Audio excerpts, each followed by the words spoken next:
Hey, this is Brandon Crawford from the San Francisco Giants, and you're listening to Torture Cast. You're listening to a podcast by and for fans of the San Francisco Giants. Let's go, Giants! With hosts Willie Dills, Chad King, Ben Lee, and Eric Nathanson. Dedicated to the greatest team in Major League Baseball, the San Francisco Giants. This is Torture Cast. Standing on top, not gonna stop. We came to play, ain't slowing down. Falling on, we're here to stay, and we're stomping on whatever's in our way. I'm feeling like a Giant tonight. It's Wednesday, July 1st, 2020, and this is episode 197 of the Torture Cast, the podcast by and for fans of the San Francisco Giants. I'm your host, Chad King, and boy, we're coming to you a little bit later than we would have with the major news that hit last week. That's because I saw my buddy last week. I saw Eric Nathanson in Vegas, and it was an awesome experience. But welcome back to the show, Eric. It was great seeing you last week. It was great seeing you too. That I will highly recommend from our experience. Beer Park has a view overlooking the Bellagio fountains and LVB, Las Vegas Boulevard. So I would highly recommend checking out Beer Park. The pretzel was good. The free nachos are good.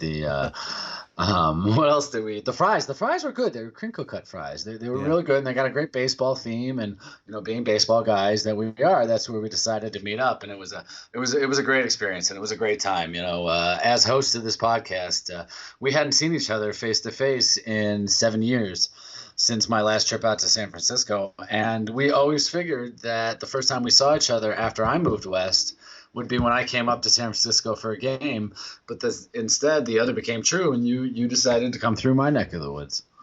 Yeah, me and the family decided to just pull the ripcord and just try to do as safe of a vacation that we could. So I know Vegas doesn't seem like the safest place in the world, but we really did sequester in a condo downtown, and we walked the strip a little bit, went in and out of casinos.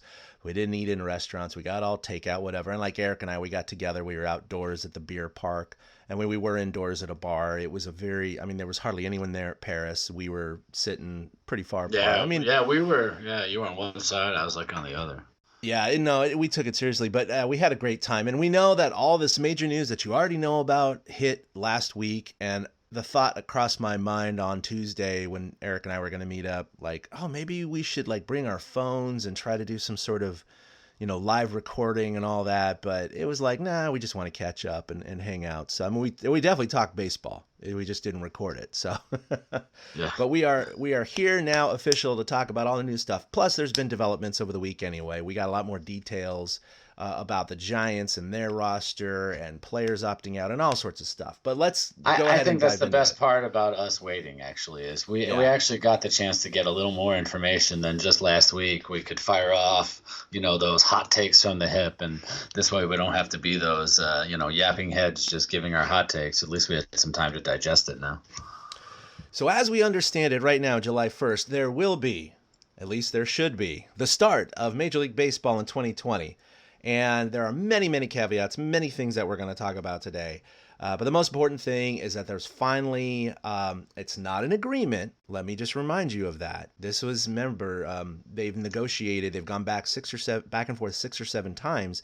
They could not come to an agreement. So it was up to Manfred to institute the season, which is within his rights with the CBA, as long as the players agreed to the health protocols and all that. So there's definitely some hurt feelings on both sides, and we'll see how that transpires into next year and the following years. But we're not going to talk about that today. We're just going to talk about how there's going to be in baseball a season this year and what kind of protocols and new rules, which to me, this is where it gets funky, Eric. And I know we've talked about the propositions and the proposals in the past podcast, but let's go over one by one here, kind of the meat. So July 1st, today, teams report to their respective spring training 2.0 camps. So the Giants are meeting up at Oracle Park today. They're going to be going through player testing, all sorts of stuff, and then workouts officially begin on Friday. So that's really, really exciting. And we'll get into the way the rosters operate. but I know that Eric put in here some of the roster spots. So why don't I you should go ahead and I take should have that? well I was gonna say I should have put that. Do you want to let's see, when we're talking roster here. Well, okay. Well, okay, so because if we want to talk about the roster and how it's going to run, you had that somewhere, and the remaining players, the taxi squad, and the roster. Yeah, we can get into that later. Let's talk about the players that are going to be in camp when we talk about the roster itself. Let's just go through the. Let's go through the main bullets. Right, Yeah, that's what I'm saying, of the upcoming season and when things will be happening. So after spring training is going to be about 3 weeks long, so the season is supposed to start July 23rd or 24th, and schedules are coming out fairly soon, so we'll see what happens. What's really interesting is this is going to be a 60-game season, and although we all kind of pictured something to that effect, the players, of course, wanted as much as 115 games at one point, and the owners wanted as little as 50 or 48 at one point, but they settled on 60 because they believe they can finish that by September 27th or whatever it is. But here's how it breaks down. To limit the travel, which of course increases exposure to the virus and all that stuff like that, they're trying to limit that. So it's going to be 40 out of the 60 games are going to be against their own division. So that means the Giants are going to be playing the other 4 NL West teams, 10 games each, 5 home, 5 away. But 20 of the games are going to be interleague against the AL West, not the Central or East, just like the National League. So they're going to be playing the A's, Angels, etc. 4 times each, 2 home and 2 away.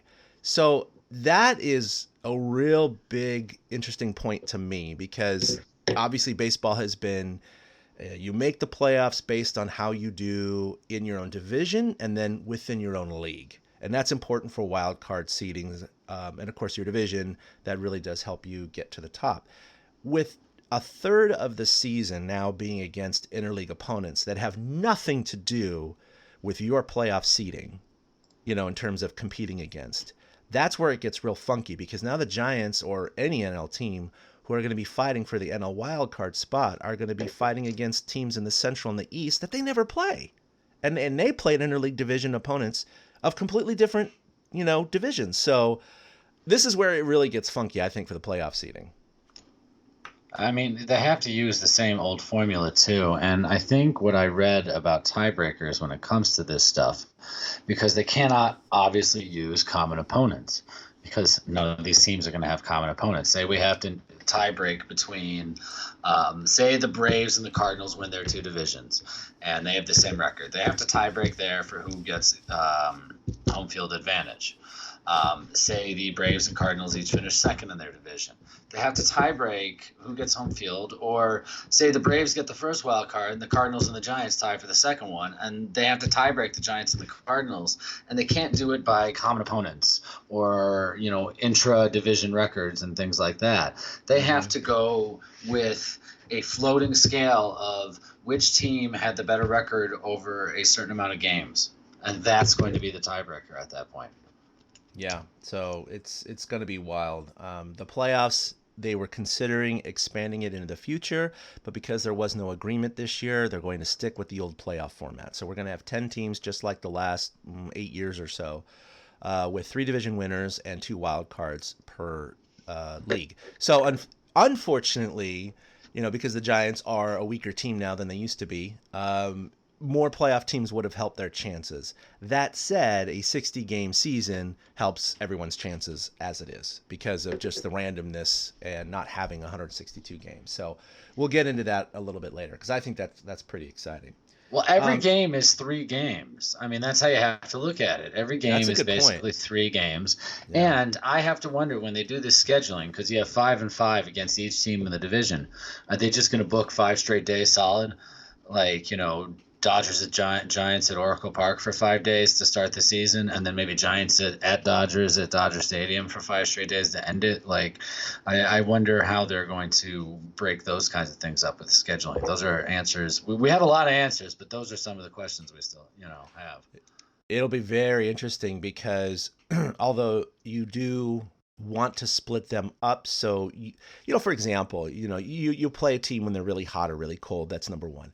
Number two, if they're missing a major star or major pitcher, and missing that person for a 3, 4, or even a 5-game series like you're proposing would be huge. But if you split that up into, say, okay, they play at Dodger Stadium 3 games in the beginning of the season and then 2 games at the end of the season, you spread out that risk, right, to both teams. But if you put it 5 over 5 days, and it happens to be a bad week for the Giants and a great week for the Dodgers, and they win 4 out of 5, I mean, that sucks. But that might be the way they have to go because they are trying to limit the travel. And so that would be one way to limit the travel is like, okay, you're playing all 5 games at Dodger Stadium this week, and in 2 months, you're going to play all 5 games at Oracle Park. That's just the way it's going to be. So, yeah, that's crazy. And, of course, the Giants are in a much tougher division than it used to be. The Dodgers have always been good, but lately, the Padres have gotten a lot better. Same with the Rockies and the Diamondbacks. So, with the Dodgers having the best odds in the major leagues of winning the World Series, according to all the sports betting sites, I mean, they really are,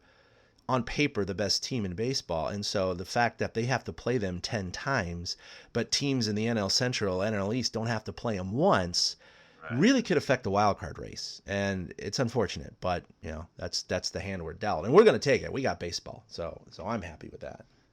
I mean, because you're right. There are divisions that are not going to be as strong as other ones, and those are the ones that will produce the wild card teams just because they'll have better records. Yeah, especially with a shortened season. So basically the Giants, instead of playing, 20 teams throughout the year like in a normal season, they're going to be playing 9 teams. That's it. 4 from the NL West and then 5 from the AL West. So it's going to be interesting to try and compare apples to apples, but this is what they have to do. So let's go ahead, and I'll skip over because some of these are details we'll get into. It's not in chronological order on our note sheet. Another big one, freaking DH in the NL, universal DH.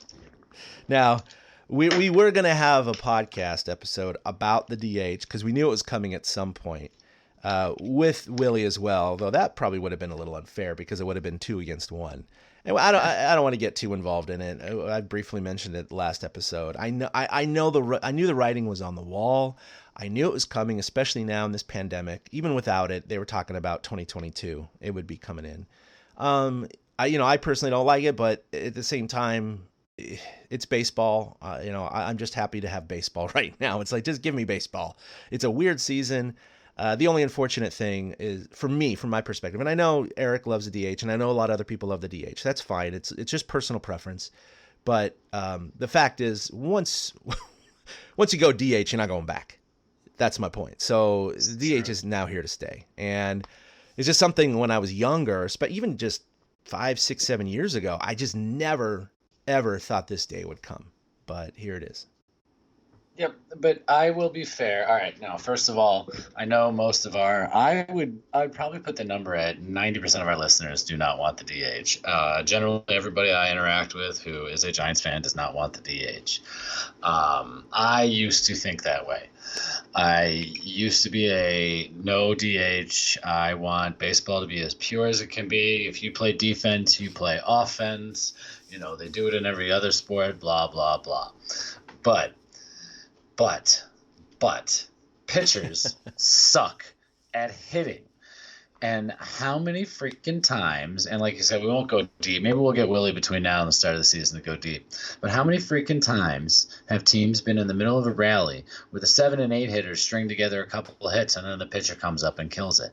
Or how many times do you get a second and third situation with 2 outs and your 8 hitter comes up and they're just like, let's just walk this guy so the pitcher. I mean, it's ridiculous that the part of the strategy in baseball is that one hitter is demonstrably worse than the rest of the professional hitters. Mm-hmm. And as somebody who's umpired a million games in my life, if it's just dealing with the pitcher hitting would have been great because, I get to call strikes and the game gets to move along. But the game actually moves along when you have the DH in there as well because the rhythm just keeps on going. There's no everybody knows what's coming in the ballpark because the Madison Bumgarners of the world are rare.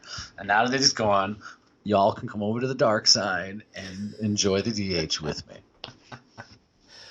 Yeah, I mean, look, like I said, this is going to be a weird video game type of baseball. It's an alternate timeline as far as I'm concerned. Right, it It is. just it just feels like we've totally jumped to a multiverse and we're experiencing baseball in a completely weird way. And it's still baseball. You know, I again, I don't like it. It's if this was 3 years ago, 4 years ago, and they sprung it on me, I'd be livid. I would literally be livid. I'd be tearing my hair out. I'd be so pissed right now. But just given what's happened in 2020, Yeah, right. I mean, the state of the world just kind of changes that. I'm like, you know what, whatever. If this is like one of my worst things that about sports for me this year, it's pretty minor. I get it. Right. It's just that it's permanent now, so I don't like that. But I will say this. I agree with you that there are times when the Giants, or even if I'm watching a game on national TV that I don't really have a vested interest in, or the playoffs or whatever, and they're in an NL Park in the World Series. And yeah, they have that exciting rally going, and that team is, pulled within a run, and they got a runner on second and third, and the eighth place hitter comes up, and it's early in the game, mind you, because obviously in the middle or later parts of the game, especially in the playoffs, you're going to pinch hit for him anyway. But, early in the game, you're going to walk the eighth place hitter, and then, pitchers, good luck. Probably not going to happen. So it does kill the rally in that sense. That said, that again typically is in the first 4 to 5 innings of the game. When you get in the back half of the game, that doesn't happen. I mean, that's when you get your pinch hitters. And so you still have that excitement, I would say, for half the game or more. So it's kind of not a full game default. Secondly, I love the chess match between managers. And I know most casual baseball fans don't give a crap about that. And I totally appreciate that. And that's one reason they're doing this, because the casual baseball fan is like, give me offense, give me runs, give me excitement. I don't care what the managers are thinking. Obviously, being more of a, traditionalist, that's a poor word, but I just like the chess match between the managers. And so I've just always enjoyed, when is Bochy or La Russa or whomever, when are they going to pull that trigger? Are they going to pinch hit now and put in the reliever? They're going to put in the reliever first, even though the pitcher is due up third or second in the inning, next half inning. Is he going to make a double switch? So he's going to pull out Pablo and put in someone else. That's the kind of stuff I love, because those little things make a lot of differences down the road. And Bochy obviously excelled at that in all of the playoffs. Granted, some of the times is with pitchers and in the AL Park, but certainly through the NL playoffs. That was a huge key to his success. It was the ability to manage his bullpen and the subsequent changes in the field with double switches or pinch hitters that really, I just adds another 2-3 levels to the game that I thoroughly enjoy. And certainly the managers have much more of an impact on the game given those situations. When you add just the DH, it really reduces their thinking power down. I mean, I know now we have a reliever that needs to go 3 batters and all that crap, which is also new. So that's going to, put in a new element to this. But that's getting so into the weeds for most baseball fans. I get it. But I'm going to miss that, Eric. I'm really going to miss that. I get that. I do, because I love that too. That is part of the strategy that I learned. I'm a National League Baseball fan through and through because of that, because of those kinds of decisions. And Bochy was a master at making those decisions, which is why this is the perfect time for the DH to come along in the National League. Bochy's done. And now we will find that there'll be other moves that managers have to make. What they'll be debating now, late innings, is, do I need to change for defensive help? Do I need to put in a speedy guy to get a stolen base? Do I now bet a lefty because they brought in a righty reliever after a left-handed starter? And managers are going to have a little more freedom to mix and match in their lineups across baseball by having that DH in there. The one guy who's just not going to be mix and match is the designated hitter, because once somebody is a designated hitter for the game, he's that guy. And if he goes out and plays in the field, then the team relinquishes the designated hitter for the rest of the game. Right, exactly. So that's, the DH gets hurt, then that's an issue. Okay, so let's talk about another controversial rule, which I never saw this coming. Certainly not this soon, but the pandemic really just threw a wrench into everybody's gears. But for extra innings, we're going to have an automatic runner on second base. And that is just weird, man. I know they dabbled with this. They tested it in the minor leagues, but the minor leagues are there for that reason. I don't care what they do in the minor leagues. But they're doing this to reduce game time, especially in this era of the pandemic, and they want to reduce the exposure and players getting too tired playing 15, 16, 18 inning games. So I understand the reason behind it. I just don't think it's going to have that much of an impact overall. I don't think it's going to save 30 innings of play for a particular team over 60 games. So I don't get it, especially because they are not going to institute this rule for the playoffs. So the playoffs are going to be just like normal. Extra innings start, it's just like normal baseball. So I'm a little befuddled by this move because I don't think it's going to have a significant impact on game time and play time out there. Certainly, a few games here and there, but overall, I just don't think it's going to save that much. And secondly, I haven't really read too much into it. I don't know if you have any insight into this, Eric, but how in the world does this affect stats? For example, It's going to be the last out of the previous inning has to be the base runner. So again, if it's your DH or if it's Pablo Sandoval or Buster Posey or someone who's not very fast, they're going to be your runner on second base no matter what. You can't put in you can, but then they're going to replace that person in the game. So you could put in Billy Hamilton or something like that. Second, so like if Buster Posey scores on a base hit, I guess he gets credit for the run. The player gets the credit for the RBI, but it's just really weird because that player didn't earn that position, right? There's no plate appearance or at bat for Buster Posey. He just appears on second base and gets a run added to his stat line. The player who knocks him in gets an RBI added to his stat line. And then furthermore, it will affect this is another really weird one. There's no way this could affect ERA. That runner scores. There's no way that pitcher gets charged a run. Now, that said, that pitcher will get charged the win or the loss, depending on which way the inning goes. And wins and losses don't mean as much now as they used to, so I don't really care about that as much. But it is going to be funky in the stats world, where it's been so kind of immaculate and perfect for baseball, and now it just seems like it's going to be thrown against a wall. I almost feel like they need to just take whatever happens in 2020 and slap an asterisk next to it. I know that doesn't help for career counting stats. Buster Posey does not deserve a run if he scores in that situation. He just doesn't. He didn't earn getting on base. He doesn't deserve the run. But I think they might decide to give it to a team, like a team run or something like that. But then again, you brought up the stupid semantics of earned run average, because earned run is an earned run. So I guess it's an unearned run. It's got to be an unearned run. I think that's what it is. Because in a scenario of, say, all right, we go to the top of the 10th inning, and the Dodgers, we're at Oracle Park. The Dodgers, it's tied 2-2. The Dodgers get their runner on second base. The Dodgers score 3 runs. The first run should be unearned, but the second 2 runs should be earned. Mm-hmm.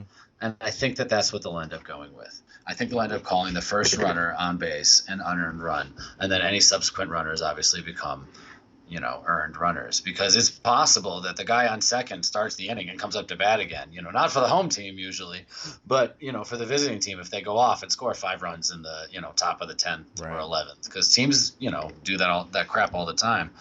And they, even Baseball Reference, though, has the same question as you. They're not sure what to do.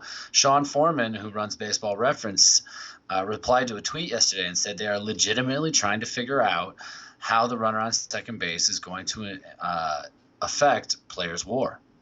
They don't know yet how to factor it in, because I don't know if it's because they haven't gotten guidance or they just haven't decided what to do with the run score that we're talking about, with the earnings. Because you don't get 2 more total bases either for being placed on second base. You earn your total bases. You hit a double, you got 2 total bases.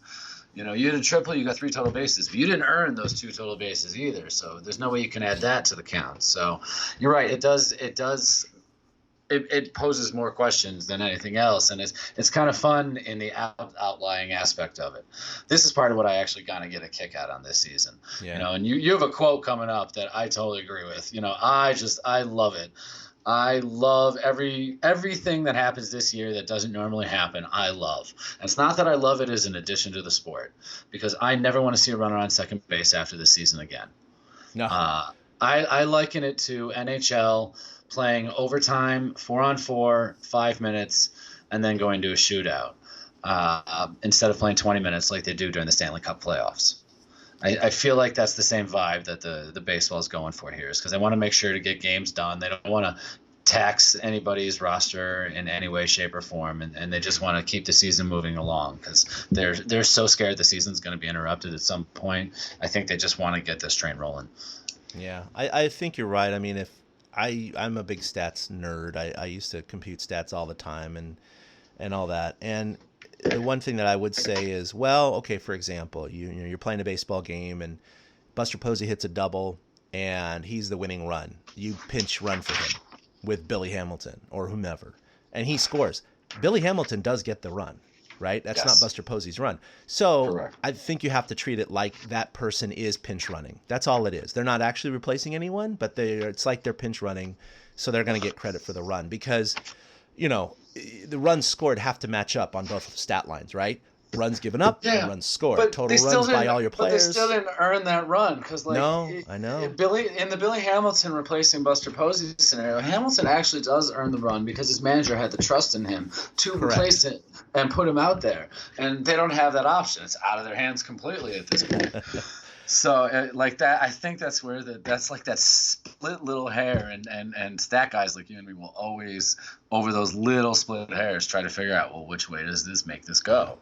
And same with the runs given up. I totally agree with you. That's the way I would handle it, is if it scores, it's an unearned run. But it's got to count as a run because those runs have to equal across the board for stats, right? The Giants score 100 runs this year. The Dodgers score 100 runs this year. Oh, but 3 of them were by pinch runners or extra runners in extra innings. Oh, so it's really 97? No, it's 100 because they gave up 100 runs, that kind of thing. So all their players' run totals have to add up to 100. So you can't differentiate those. You just got to accept it one way or the other. And the pitcher is just going to get tagged for earned runs.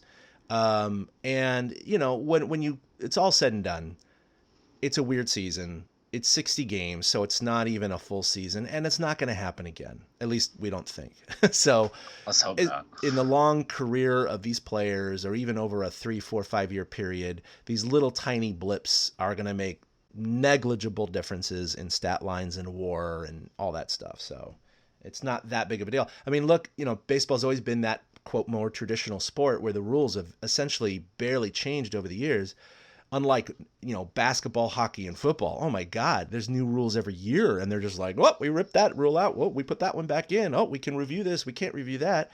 Oh, we made, field goals or kickoffs this long now instead of this long, and the court this long, and zone defense, you can't do this. And, it's changing all the time. But for baseball, it's been, pretty much the same rules for, 80 years. Well, I think also with baseball, and this is where the traditionalist in you and me does come out, I think with baseball more than any other sport, you can take players from different eras and cross them.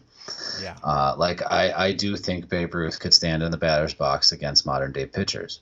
I do think that Clayton Kershaw could go back and pitch against those 1927 Yankees and have success. I think those things I think Walter Johnson could pitch in this era. I think they'd all be treated differently depending on which era they cross to. But I don't think you can say the same about basketball because guys are just taller, stronger, and faster. I don't think you can say that about hockey as much because guys are just bigger and faster. I think they would fly by some of these guys from back in the day, and football, forget about it. I mean, the fridge was a national sensation and barely over 300 pounds in 1985. And here we are 35 years later, and the average offensive lineman's like 320. And it's not even an issue with the weight and anything. So baseball is the only sport that we can traditionalize with that in that way, which is why we don't like to see any of the rules changed in any way, shape, or form. And if thankfully baseball doesn't do it in that same sudden manner. Replay was a sudden rule change, but I think that we all understand that this year the rule changes, they don't matter. You've mentioned it. They still have to go and they still have to bargain. So it's not like this is how baseball is going to be forever. This is just the 2020 year of the COVID. Except the stupid DH. Anyway, so you're right. That is the one part that's never going away. That's not going to go away. So those are the major rule changes. Other than that, we have the trade deadline moved back to August 31st. I think you have to be on the roster September 15th or something like that to have playoff eligibility. Those are things that aren't very important right now. But I wanted to kind of loop back and go back down the list and talk a little bit more of the details about this. So first of all, with the rosters being set now, we know what the Giants roster is. Everybody gets to open up camp today with up to 60 players. And by the start of the season, the first 2 weeks of the season are going to be played with a 30-man full roster, which is pretty cool. Then after 2 weeks, it's going to drop to 28. And then after 2 weeks, it's going to drop to 26, and it will stay at 26 for the remainder of the season. So this is just what I've read is just an ease in kind of thing to see how things are going. They don't know if people are going to be injured early in the year because they're not in shape, or COVID blows up, or whatever it is. They're figuring on, okay, let's start with more players than we probably need, and then just kind of ratchet it down, 2 players and then another 2 players. And so a month into the season, and for the majority of the season, they'll be at a 26-man roster, which is, only one more than normal. Well, it's normal now. 26 was the new normal. No, normal you're right. this It was year. going to be the new normal anyway, just like with the 3 batter minimum rule. Yeah. Yeah, I think the 30-man roster should stay for the whole season. That's just my take. I think they should be able to go 15 pitchers, 15 fielders, and because I think the pitching is what's going to suffer the most during a short season like this. I don't think we can expect to see guys going 8, 9 innings. I think we're going to need to see bullpen arms everywhere across the board. Yeah. And especially with the COVID, you lose 3 or 4 guys out of your bullpen. That's not an easy thing to replace. So I think they should just stay at 30 for the whole year, but I do appreciate that they expanded it to keep it, because this is going to be something we've never seen before. Yeah, it was just odd to me because it's just 2 weeks for 30 and then 2 weeks for 28. I don't know. I don't know how much they're gaining out of it. It doesn't hurt. I don't care. I'm not saying that. Right. I'll have more flexibility in the beginning of the season, but I'm kind of on the same path of thinking as you. I don't know what the number is. I'm fine with like 28, right? Like 2 more than normal. Right. But regardless, it's weird how they're reducing it, by whatever 15% of the roster in 4 weeks. So it's a little strange. But that being said, Major League Baseball officially canceled the minor leagues yesterday. Which I didn't expect minor league baseball to be playing. I don't think anyone did. Most of us didn't even expect major leagues to even start. So that's not a surprise. That said, now they don't have people that are going to be playing down in the quote minor leagues that they can pull up from single, double, or triple A. So what they're going to have is a revolving taxi squad, and it's going to be like your practice squad in the NFL or something like that. They're still going to be working out and conditioning and staying ready, playing simulated games and what have you, as far as I understand it. But they're not going to be playing organized games between other teams. That's just not what's going to be happening. So they're going to have to stay in baseball shape through practice, workouts, and simulation, because when we're down to that 26-man roster, and someone gets COVID and goes, and that's the other thing that's new, there's a COVID injured list, which is really, and we're going to see it happen. We've already had Hunter Bishop, the Giants' top draft pick from last year. He tested positive. We've had like 8 Phillies test positive. Charlie Blackmon for the Rockies tested positive, amongst other players. And this is before they're getting into camp. So with all the other staff and coaches and everything else. So we know we're going to see a lot of players on this COVID list. So there's going to be a big need on top of injuries with the standard injured list to be shuttling these players back and forth from the taxi squad. But I mean, I would be happy to be a Major League Baseball player if I was on the taxi squad, but it is going to be a different world for them, isn't it, Eric? Oh, very different world, because you go from playing every day to hoping you get pulled out of the lineup to sitting around running the same freaking drills you've been running forever and ever in your life to try and stay in shape in case you get called upon. But I think that the general consensus among the taxi squad participants, I think they're all going to think that they'll get their shot. COVID's going to pop up. It's going to rear its head. It's just going to happen. I mean, that's the realities of where we're at. And so there might be a need for more players, and more people might get opportunities. And, that's, I don't want to say it's a positive, but it's a plus side, is our guys that might get the opportunity now that we're not going to get the opportunity before. So I guess that's one good way to look at it. But, I mean, taxi squads are going to come in handy. there are 4 players in Major League Baseball who have already said they're going to sit out this season. Ryan Zimmerman and Joe Ross of the Nats, Mike Leake of the Diamondbacks, ex-Giant Mike Leake, and Ian Desmond of the Rockies. Excuse me. Good for the Giants matchups against the Rockies, but so yeah, why couldn't Cody Bellinger and Clayton Kershaw sit out? Right. Justin Turner, if Justin Turner wants to go sit on a beach in Fiji, I'm totally good with it. But the certain guys have sat out, so it's going to open up opportunities for other guys. And I think that this is just going to be one of those seasons where it's almost like, I don't want to say it's like spring training all season long, but we're going to see guys on the field for the Giants in critical situations that we've barely ever heard of. Like if Andrew Triggs makes the big league ball club as a right-handed pitcher, he might be in there at a tie ball game in the bottom of the 9th inning. Yeah. Just because of 3 guys might be out with COVID, and this guy tore up his elbow, and this guy's out with a knee strain. So it does give players the opportunity. I love that opportunity for them, but it sucks that they're not playing, and it sucks that we don't have the minor leagues. I finally moved to a place I can watch minor league baseball, and I don't get it this year. That's right. I didn't even think about that. Yeah. Oh my! I was gonna go full press pass, everything. My brother-in-law does security at the stadium, so I had a free ride. I could knock off and chill in the stands and drink a few beers if I wanted to, and just tag along. And I was totally. I had it made. I might have had a free in at the ballpark every night, and then COVID. So it's going to be interesting because the 60-player pool does open up potential opportunities for guys that would have never seen the big leagues this year. And of course, that includes guys like Joey Bart and Ramos, which, they were not forecast to make the big league club, but they may be forced into participating this year because of what you were just talking about. So the roster has been set. So like we said, half of these players, assumedly, will be making the opening day roster for 2 weeks, and then it'll be trimmed down to 26 after 4. But for right-handed pitchers, we have Andrew Triggs and Carlos Navas, who are non-roster invitees. Then we have Danny Jimenez, Derek Rodriguez, Jeff Samardzija, Johnny Cueto, Kevin Gausman. I'm really interested in seeing him this year. Logan Webb hopefully has a bounce-back year. Then Luis Madero and Rico Garcia are both non-roster invitees. Sam Coonrod, Sean Anderson, Trevor Gott, Trevor Oakes, another non-roster, along with Trevor Cahill, then Tyler Rogers. Trevor's, and then that's 3 Trevors. That's 3 Trevors. Yeah, Gott, Oakes, and Cahill. Going to get them all confused. And then 2 Tylers to bring up the rear. Rogers and I assume you pronounce that name Sir, C-Y-R. I believe.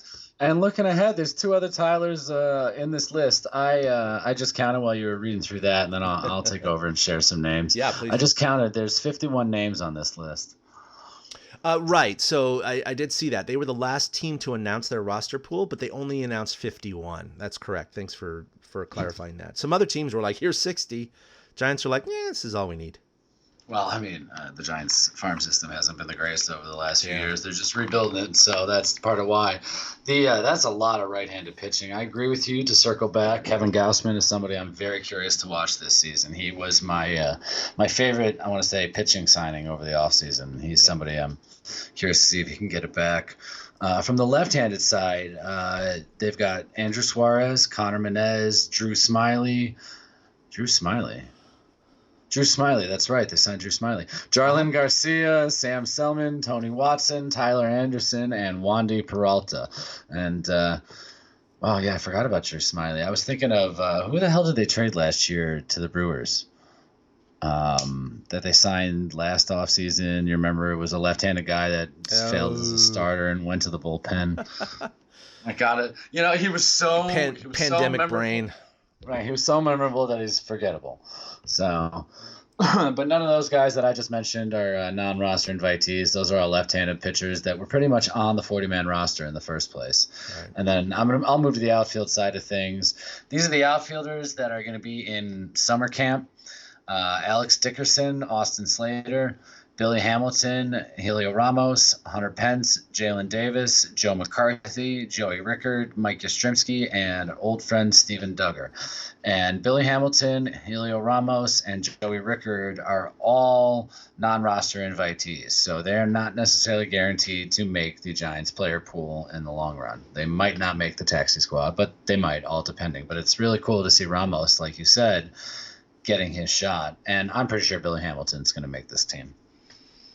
Yeah, they made some moves a few days ago, and I saw Giants fans freak out because they were like, in a procedural move, the Giants have released Billy Hamilton, Pablo Sandoval, and a couple others, and people were freaking out like, oh my God, they got rid of him. It's like, no, read, guys, read the article. No, this is a purely procedural move. They had to restructure based on the shortened season because of contractual, things, whatever. Yes, technically it doesn't mean that they're guaranteed to make the team, but it's kind of a handshake agreement as far as I understand. It's like, look, we're just doing this to help you out and help us out. You're going to make the team unless something happens. So, right. So for catchers, we got Buster Posey, of course, Joey Bart, Rob Brantley, and Tyler Heineman. So actually all three, Bart, Brantley, and Heineman, are all non-roster invitees. So it'll be interesting to see who makes the backup. I mean, initially you would say Heineman. He was kind of higher on the list, but you never know with the way this is going to go, and especially if Buster gets hurt or needs some time off, you might see Bart come up to the major leagues, and that's going to be fun if that happens. I mean, if the guy can hit, forget about just catching. He could be a DH. I know that Dick can DH. I know that Pence can DH. Yastrzemski, I'm sure, could DH. Posey could DH, Belt could DH, I guess. But Bart, I mean, if he makes contact and shows something early on, I think the Giants are going to throw him in there. I think we could see Bart on the opening day roster. I think it's quite possible. Yeah, especially with the 30 guys, right? See how he does the first 2 weeks. Right, because if they carry three catchers, I could see Posey, Bart, and Heineman. I totally could. All right, why don't you take infielders? All right. The infielders, it's a general group that we all know, only a couple additions. Abiatel Avellino. That's why you gave me the infielders. Abiatel Avellino. Brandon Belt, Brandon Crawford. Darren Ruff is returning from overseas. He was playing, I don't remember where, I think South Korea. I wrote about it in the season preview. That was months and 9 states ago. Donovan Solano. Evan Longoria is back, obviously. Marco Luciano is a non-roster invitee, which surprises me. No, that doesn't surprise me. Luciano is that kid. He is one of their hot prospects along with Ramos and Bart, so I expect Luciano to get a look. I was thinking of next Mauricio Dubon, who just seems to have become a darling of Giants fans. I can't wait to see Pablo Sandoval, who probably won't play in the infield, but again, another DH candidate. And then you've got Wilmer Flores, who's now a Giant for the first time, Yolmer Sanchez, and Zach Green. And like you mentioned, Pablo is a non-roster invitee with kind of a handshake wink. But Darren Ruff, Marco Luciano, Yolmer Sanchez, and Zach Green, I don't think any of those guys are promised roster spots. No, I don't think so either. Just because of the logjam they've had with the homegrown talent and the long-standing veterans there, for sure. With the 30 players again, I would expect Kapler to lean more heavily on pitchers and maybe a third catcher like you suggest. That's going to take up some of those infield roster spots. And you don't need as many backup utility infielders now because of the DH, right? Because you don't have all those double switches that you normally would have made in the past, which more affects infielders than outfielders typically, just because the number of players. So, but yeah, DH-wise, man, this is a brand new world. And I'm sure someone like Hunter Pence is actually pretty happy about this because clearly he DH'd a lot in the American League. But he's re-signed with the Giants before knowing there was going to be a DH, and so he's probably going to be platooning with Dickerson in the outfield. And now, yes, that platoon probably still will exist to some extent, but now they can swap on DH, along with a Buster Posey who needs a rest. Instead of playing first base, now he gets a DH and not do anything in the field. Like you said, if Joey Bart makes it and he's hot, throw him in there. Pablo Sandoval, another great candidate because, his glove is not quite what it used to be. His range isn't quite what it used to be. So yeah, it's, that is an interesting part of the DH is now you're going to see more of these players out there. Here's a quick, and we cannot go deep on this at all. No. Here's a quick thought exercise for the Giants fan out there. If the National League had the DH, would the Giants have re-signed Barry Bonds in 2008 after he broke the record in 2007? Yeah. Would they have brought him back? Because he was a detriment in the field by then. We all know it. He was injured. His body was breaking down. But if all he had to do was go up there and swing a stick, couldn't he still put out 25, 30 home runs a year? Wouldn't Giants fans have loved to have Bonds back for one more year to try to get it? He could have hit 800 home runs. I mean, he hit 27 his last year. He still was still 90-something RBI. He's still a premier hitter in the league. Fell 38 homers short of 800. If the NL had the DH, Barry Bonds could have stayed on for 1-2 more years. He could have chased that, Yeah, if any team were to sign him, obviously it would be the Giants. That said, of course, he did have potentially, hypothetically, opportunities in almost any American League team. Right. And none of them signed him. Right. But of course, that's because because he was damaged goods. So none of the AL teams wanted to deal with it. I'm just saying, a little thought exercise. Go back in history a little bit and see where the DH might have tweaked a thing here or there. Yeah, it made things more interesting as a Giants fan. I love some of the crazy conspiracy ideas that some of the Giants fans have. I know he's 55, but why don't they just sign Bonds to the DH? No. You're just like, wait, what? Huh? What do you? No. Oh my God. Could you imagine that? I mean, obviously they're not even considering it. I'm just saying that. I love how some Giants fans are that. It's like, do you know baseball at all? Come on. I mean, bring him into camp. Yeah. Bring him into camp for fun. Sure, why not? But well, I mean, that's the thing. They showed Crawford's 7-hit game the other day, and I noticed Bonds was the hitting coach at the time of the Marlins, and I'm pretty sure Crawford said afterwards it was when he got to meet up with Barry, and Barry gave him a few tips, and that's why he had such a good 7-hit game, because Crawford always seems to perk up after meeting up with Barry. So, drop him in a couple times during the year, but there's no way that guy can get to the plate in a major league game. No. I mean, obviously he's off the juice. He's like a normal-sized human being now. He keeps himself in impeccable shape no matter what, though. If he could cycle around the bases, he would do it. Yeah, he's really into cycling right now. So the dude's in good shape for a 55-year-old, don't get me wrong. But as far as baseball shape and strength, I mean, if he were to go out there, I would pay you $100 if he could hit over 150. I mean, there's just no way.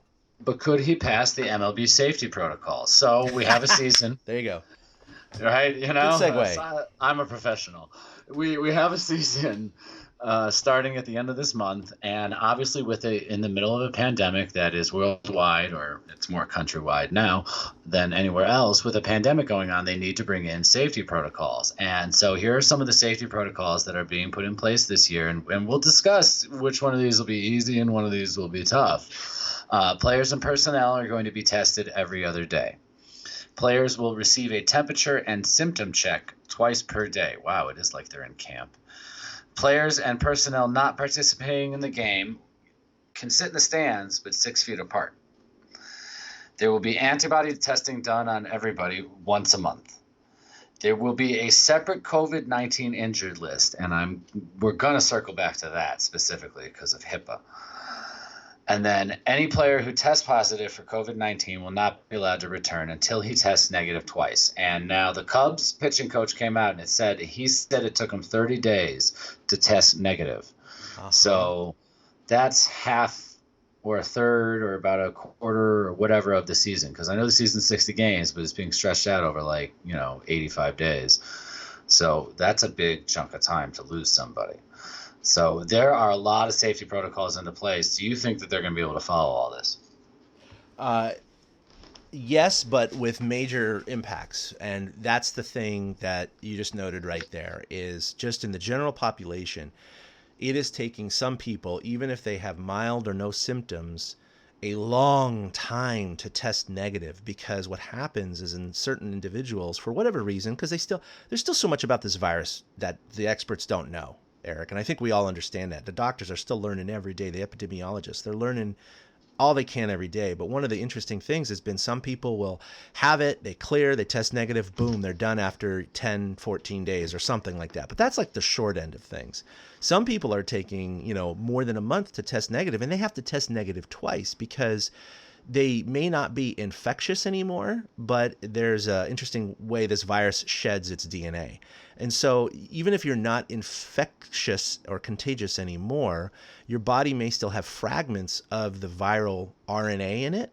And that RNA, when amplified in an antibody test, gives a positive. And so, or with the regular swab test, still gives a positive when they amplify it with PCR. So that's an issue. So if a particular player is like completely symptom free and they're fine, but they're still testing positive, well, they can't play. They don't want to take any risks. So I totally agree with you. I think this is going to be really wild if you're going to have a star or a significant player out for 30 days or more because they don't test negative twice. And that's going to be huge impact. But all the teams have to assume this risk. So. Well, that's the thing, though. And also, I mentioned HIPAA. Do these players, with the laws in this country, your medical records are not supposed to be public knowledge. Now, we know as athletes, these guys are not treated as people. They're treated as, slabs of beef that can perform functions and then get tossed aside. So we know a lot of things medically because, I think a lot of it is where I live, the desert, affecting that kind of a thing. We need to know if somebody's hamstring is hurt or, I guess if somebody's arm is broken.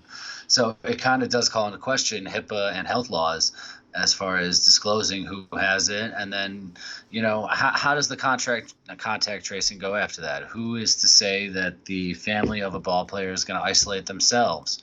Mm-hmm. What happens if, God forbid, an entire team goes down with it? What the hell happens then? Right. Yeah, I mean, look at what's happened with like Clemson football. Right? 35 or something like that. Yeah. More than half their team has tested positive. So, maybe their protocols weren't as good or something weird happened and they all went to a party or something like that. But that said, they're going to be in a clubhouse. They're going to be showering there. They're going to be eating. Well, actually, they don't want them eating post-game meals. I don't know how that's all going to work, but they want them, they can't arrive more than, was it 4 hours or 5 hours before a game? And they have to leave within 90 minutes after a game. So they're trying to limit how long people are there. But yeah, and as far as I've read, they're not going to be those ultra strict quarantine protocols. They're going to ask them to quarantine, but they're still going to be able to be with their families and what have you. They're not going to be like in a hotel in a hermetically sealed bubble. That's not the way this is going to work. So, because that was just something that the players weren't willing to do as far as I get it. So, there's going to be exposure. There's going to be players that get it, even if they're asymptomatic. And, someone tested positive. Oh, contact tracing. We got to test all these people. Oh, my God, 5 of the staff are positive, 2 coaches. Oh, my God, now we got to trace those people. Oh, God, another player, I totally see that happening. And that's going to really wreck. There's going to be, I agree with you. I think there's going to be 1 or 2 teams this year that are just like gutted by COVID, where they're going to be playing with their, super farm hands from single A or something. Yeah, they were calling guys up that didn't think they were going to get a paycheck this year. That's the thing. I'm going to say this now. I mean, we've talked about this. I'm going to say, controlling all of these factors is why I really don't think it's going to get off the ground. I'm not trying to be dour. I'm not trying to be a fuddy-duddy, and that is why there's not a thread I'm pulling on throughout the show. I love baseball, and I want to see it played so bad. We should be 3 full months into a baseball season right now. Yep. Right now. We should have already had 3 months. We should be having these discussions of who's in first place at July 4th. And can you believe Hunter Pence got snubbed for the All-Star team after hitting 12 home runs in the first half? It should be that kind of crap. It shouldn't be sitting here talking about what we're talking about, but this is, the reality of it. And as much as we talk about this is this rule, and this is what they're setting up for this is what they're setting up for that, the reality is none of this might not even go off. And I'm in the camp that I actually don't think it's going to go off. And if the baseball season does start, I believe it might get called in the middle because we've had such giant increases in such bad places. Arizona's not a good place to have an increase for baseball. Florida's not a good place to have an increase for baseball. Texas isn't a good place to have. California. I mean, we have 30. What is it? 36. LA. Right. We have 36 LA County specifically too. We have 36 states right now that are on the upward trend, and that is not. I mean, I'm not trying. I love baseball. I want it to be played, but I'm so scared it's not going to be played. And we're talking about all this stuff, and we're not in a fantasy land. We know that this stuff might not happen, but we kind of have to act as if, because we're only acting on the information we have at this time. Because all the information, everything that's been put in place, it could all be changed in 2 weeks. It could all be changed in 3 weeks because of the ever fluid situation that we're dealing with as a country with this pandemic. So I had to point out that I do think there's the possibility that this season might not happen, or it might get called in the middle. But we will continue to absolutely cover Giants baseball and talk about it and want it, because we want it as bad as you do. We absolutely do. At least I know I do. I want it more than anything, but as you guys probably know out there, I'm a scientist. I deal in a world of data. No, I'm not an epidemiologist. I'm a marine biologist, but I still deal with data, statistics, and likely causes, and predictive models, and those kinds of things. So those thought processes are right up here with all these algorithms and models. And it is scary because I think most people, the experts originally, like a month ago, thought, okay, the summer is going to calm down. There's going to be a little bit of a respite. States will start opening up, and then in the fall we'll have our second wave, and that's when things will get serious again. We may have to lock down, blah, blah, blah. That's why the owners wanted a shorter season. They didn't want the playoffs to go into that potential second wave. Well, even though this isn't technically a second wave because the first wave never finished, this is starting to look like what would happen during a second wave. And that's what's really scary about it, because of whatever the causes that may be, irresponsible millennials, bars opening up too soon, whatever. I don't care why it's happening. The fact of the matter, it is happening. And we got 45,000 cases a day now in the U.S. We're on a super steep incline up for the country as a whole. And then Fauci yesterday said, look, if people aren't serious about this, we're going to have 100,000 cases a day or more. I mean, this is getting into that world of like, holy crap, this country's really dropping the ball. Arizona had more cases yesterday than the entirety of Europe, a continent, an entire continent. Arizona, the entire European Union. I know there's pockets that aren't in the European Union. But Arizona, a state in the United States, had more positive tests than the entire European Union. That's yesterday crazy. The EU banned Americans from traveling to Europe. I mean, that's crazy. We're the most infected country in the world. We're the ones that are not taking it seriously. We're the ones that skewing masks and reopening too early and all these things that are contributing to these problems. And it sucks because, the world is looking at us, just laughing at us, going, dude, you guys are freaking morons, man. So no, you can't come in our country. Sorry. Right. And so because of these factors, baseball may not happen because there's things that are out of our control that are just ever changing. Yeah, because you have these players that may go to a restaurant or do whatever and then pick something up, and it's not, quote, their fault, but because of the relative viral load in the community, it could happen. So that's why they're trying to limit everything. So again, we want to dwell on it. We want baseball to happen, everyone. And so let's talk about what the Giants' chances are this year. Yes, now, we all can agree that a 60-game season increases any team's chances to make the playoffs, even without an expansion of the playoffs, because it allows for much more randomness to happen. For example, last year, we talked about this last time, the Nationals weren't even in the expanded playoff picture at 60 games. They were second worst in the NL, or third worst in the NL, just ahead of the Giants and the Marlins, and they were the eventual world champions. You had 2013, the Dodgers were more than 5 games behind of the wild card in after 60 games, and they ended up winning the division. So, 162 games allows time for the good teams to rise to the top and the bad teams to sink to the bottom. 60 games really does allow for that hot team that isn't a very good team, but allows for a hot team to make the playoffs no matter what. And so there's a really, really, really good chance that we're going to see teams in the playoffs that normally would not have been, and potentially a World Series champion that may not have even made the playoffs in a full season. And my argument and your argument is, why not the Giants? Why not anyone? But certainly, why not the Giants? Look what they did with basically this same team to a certain extent last July. And ironically, we're starting in July. Now, granted, late July. But point is, they were crazy last July. If they could come out to a start like that, 17-8, 18-7, whatever it was, that's going to give them a huge boost and chances to make the playoffs, because the way they've been breaking it down. And the Giants, according to Fangraphs and most sites say that they only have about a 4% chance of just even making the playoffs. They predict their record is going to be about 26-34. And indeed, last year, after 60 games, they were 25-35, pretty much right on that bit. But I thought I had the stats here. I don't think I do. But basically, they're shooting for about 33 wins or so. Yeah, here it is. So there it is, yeah. Yeah, David Schoenfeld noted this week the average winning percentage of the worst playoff team in each league over the past 5 years was a .549 clip. That translates to 33 wins over 60 games. And that's really interesting. So that translates to the 2020 playoff field will feature a few teams that wouldn't have made it in a 162-game season. So I have a list here, and this is playoff teams with the worst records after 60 games. And so you have, let's see, for more recent ones, you have the 29-19 Nationals, right? After 60 games, they were playing .450 ball, but their full season winning percentage was .574, and that's why they made the playoffs. There's the 2013 Dodgers I mentioned. They were also at .450. They ended at .568.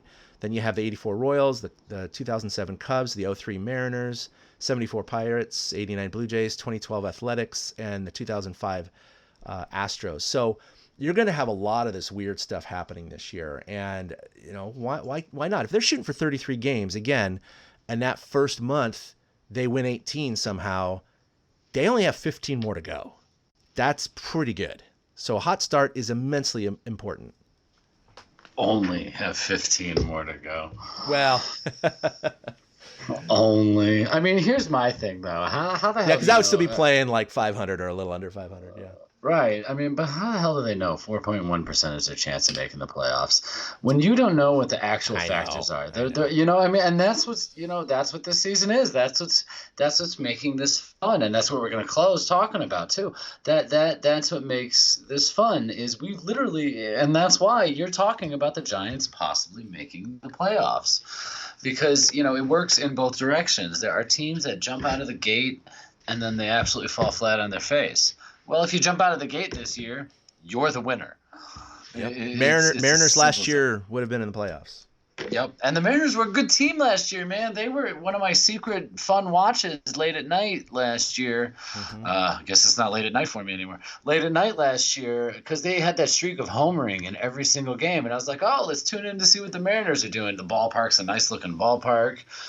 It was fun to watch them, but then they fell flat on their face. And the Nationals, they were not fun to watch the first 2 months of the season. So I suspect we're going to see just – we'll do a season preview show. We absolutely will. And if we get anything right, it'll be a miracle. So, okay, I'm going to ask you an interesting question. Normally, in a 162-game season – what would you give the Yankees percent chances of even just making the playoffs? 100. Okay. 99.9. Right. How about the Dodgers? 99.9. Yeah. Astros. You're kind of same thing, right? So yes, but I think Astros is probably like 97.9. So that I agree with you. In the years past, that's usually what it says for a full game season, just for making the playoffs. Because it does work both ways, the randomness and the lack of length will allow bad teams to hit hot streaks and make the playoffs. It's also going to allow the good teams to play poorly in the beginning and not make the playoffs. So as a result, you spread out the odds a lot more than you would in a 162-game season. So the Yankees, their official percentage of even just making the playoffs is 74.8. The Twins, 62.3. These are all the top teams they predict in each division. Astros, 77.9. Nationals, 52.9. Cubs, 47.3. And the Dodgers, 86.7 being the highest ones. So it shows you how, it really does play with the odds. You could have one of these top teams, no doubt, on paper, is not going to make the playoffs. It's going to happen. That's almost a certainty. And just like the flip side, you're going to have one of the mediocre to maybe not cellar dweller teams, but definitely a mediocre to low level team is going to sneak in there in like the second wild card. So it's going to be fun. I mean, that's one thing you can look at this year, Well, that's the whole fun. It's all fun, and you've got this thing, and I think you should take this because I agree with Ben. And I mentioned it on last week's show, and we had a 2 week ago show. We had a listener bring it up that is with me. I want wacky. I want fun. I want to enjoy the things that happen. And I think down the line in the next month, when we do have our season preview show, we're gonna try to take guesses at how many home runs are gonna lead the league, and you know what I mean, things like that, because everything is just absolutely crazy. Like, I mean, is it conceivable if Joey Bart's on the opening day roster, could he lead the majors in home runs? It is. It's absolutely conceivable. Like you said, we'll get into that in the season preview show, but I was reading an article last night about what these experts were predicting there, like Sean Doolittle and some of the other ESPN guys, on what they thought would lead the league in home runs, and they thought 20. And pitcher wins, they're like 8 guys tied with 6. So it's gonna be interesting. So yeah, as we close here, there's this great paragraph about this upcoming season by Ben Lindbergh in The Ringer, and I quote, "Root for good games and sweet stories and successful performances by players you like. Root for unique occurrences, statistical quirks, previously unseen strategies, and discoveries that we wouldn't make except in this strange season. Try to steer into the small sample. The short season may topple the super teams. According to Zimborski's, sorry if I botched that, computations, the Dodgers are the only team with a greater than 50-50 chance to win its division. Maybe the season would seem slightly less arbitrary if a pre-pandemic favorite went all the way. But even if the Dodgers ended their drought, their detractors would discount the achievement." So true. And then he says, in quotes or in parentheses, "Even the 81 world champions played 110 games. So cross your fingers for a free-for-all. Let a few long-shot teams that are trying to compete make a real run. If it's going to be weird, and it only kind of counts, then let it be weird in ways we won't forget." And I thought that was pretty cool, because that's the way you have to embrace this season. This is going to be a weird season, so just embrace the weirdness. It's going to be what it's going to be, and if the Dodgers win it all, we can always say it wasn't a real season.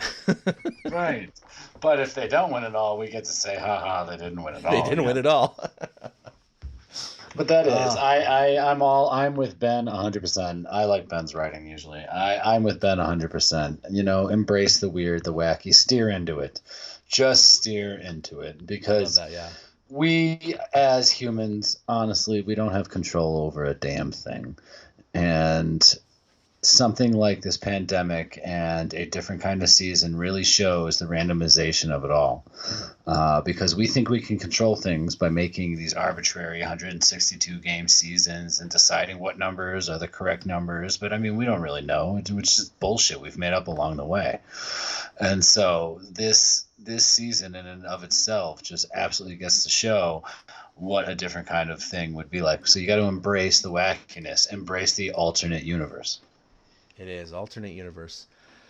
All right, so that's going to do it for episode 197 of the Torture Cast. We'll talk offline, but most likely we'll be back in 2 weeks, only because the season doesn't start for about 3 weeks from now. And so we'll give you more details, but we might have 1 or 2 additional podcasts before the season starts. We certainly will have our season preview, no doubt. And that might be right before the season starts. We'll probably squeeze one in before that, I would imagine. So it may not be exactly 2 weeks from now, maybe 10 days, something like that. Again, we got to embrace the weird. This is going to be a very strange month of baseball. And we're going to see things probably pop up during camp. The Giants are discussing having exhibition games against the A's at some point, so they can get a couple of real reps under their belt. But other than that, it's going to be pretty much just run-in drills and inter-squad games, amongst themselves. That's how they're going to be playing this. And it's all going to be at Oracle Park, that's weird, man. That is so weird. In fact, I wonder, I should probably reach out to the Giants to see if they're even giving out press passes for even watching workouts, right? I understand if they're not going to allow access to the players because of exposure, but, why couldn't reporters come and sit in the stands or something like that, But yeah, this whole season is going to be weird. I'm going to doubt that we're going to be able to get game access during the season. But stranger things have happened. The Giants have been excellent and wonderful in terms of, allowing us access. But this could be the first season where we don't have it. But we'll see how it goes. All right. That'll do it. Eric, you got anything else out there to pimp or talk about? Nope. I just can't believe we're actually talking about baseball. It's real. It's here. And I guess be excited, but be cautiously optimistic. Cautiously optimistic is definitely the word. We're going to see if things pop up during spring training. Hopefully a team isn't devastated and this virus doesn't explode all over their faces. But all right, well, that'll do it for episode 197. You can follow us individually at ChadK21 for myself, at 2OutHits for Eric. That's with the number 2. Collectively at TortureCast. Also like us over on Facebook under the same name. We also have a YouTube channel where this podcast posts if you're interested in that. We have a lot of old interviews from many, many years past, all the way back to 2012, which are actually, for myself, I sometimes go back and revisit, interviewing Buster Posey about his MVP award and things of that nature. So it's a lot of fun to kind of go back and reminisce on the good old days. But obviously, you can check us out at torchcast.com too, where we post these podcasts and occasional articles. But that'll be it. And until we see you next time, a boom. Hey, Farhan, sign Puig. A big thank you to everybody for listening to the TortureCast, the podcast by and for fans of the San Francisco Giants. Follow us on Twitter at TortureCast. You can also like us on Facebook or check out our blog at torturecast.com. I also want to say thank you to Ashcon and Bailey for letting us use their song Feeling Like a Giant for our intro. For Ben Lee and Chad King, my name is Willie Dills saying, we'll see you next time.